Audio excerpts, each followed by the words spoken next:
PITHAINI July sawm leli tu nia ding THUKHENTE alian guk aneu sawm thumli pan sawm li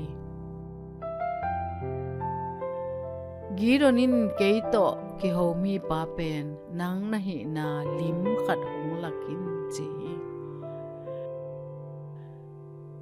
Pasian Gamtang Jain Gideon Lai Siangtho bu khat nei-a ahi zong thulela teelkheh den khat ahihna to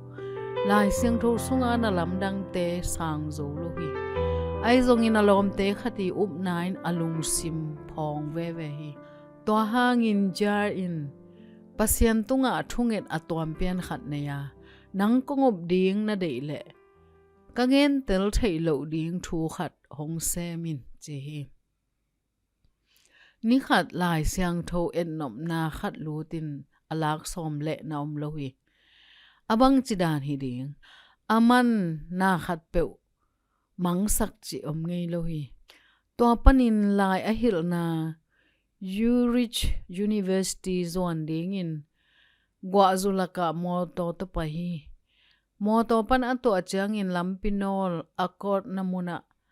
Gideon Lai Siangtho bu khat mo in atop le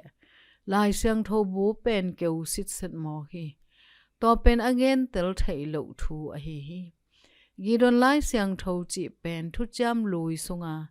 Israel gal hang khati min ki vo hi Pasian in Israel te maka in atamma ma gal te do ding in Gideon asap jang mon la na tampi nei Pasian kya nga anchil na swal tunga tumul lom khat ka koi hi tumul tung beka dai tui omin keima tha to Israel te na hon khedi hi chi ka thei ding hi chi hi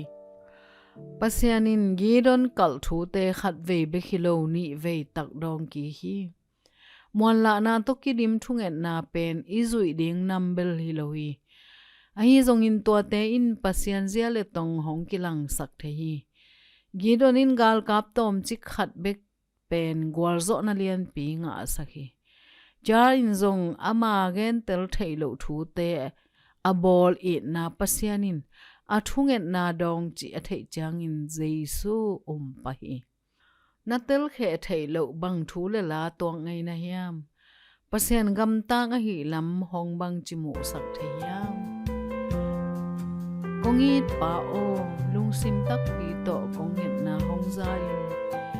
ka na peu pan nong don to